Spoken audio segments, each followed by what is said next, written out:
Hey, here we're going to show you how to integrate your brand search for wholesale products into Tactical Arbitrage. So if, for example, you wanted to look at, and we're in toys right now, so if you wanted to reverse search all the products from Funko and look for retail locations that would have those, that you could source them OA or RA.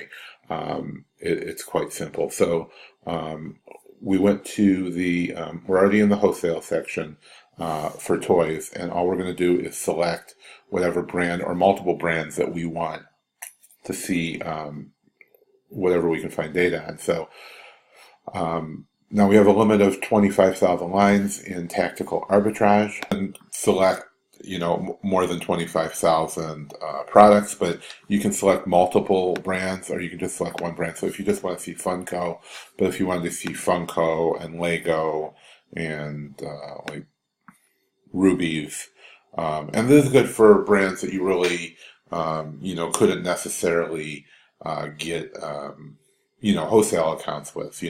Funko is pretty easy, but things like Lego and Yu-Gi-Oh and Magic and like Pokemon stuff, some of those are going to be hard, but like Melissa and Doug and Funko and stuff like that, maybe a lot easier for you to open accounts. So you can just select one or multiples and hit download, and you're going to get a list of all those ASINs that we don't even have to open this file.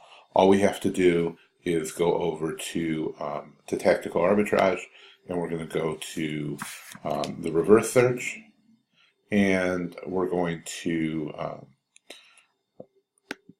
upload a new file, and we do that by going here. You select reverse search and then reverse search again. So what we'll do here is we'll just select import bulk product codes, and then you'll upload your file.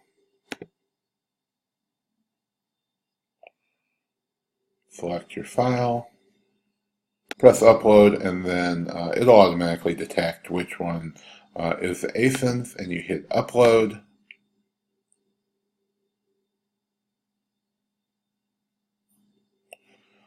If you do that, you can just select your filters or use your last filters and hit search, and it's going to go out and try and find sources for all of those products.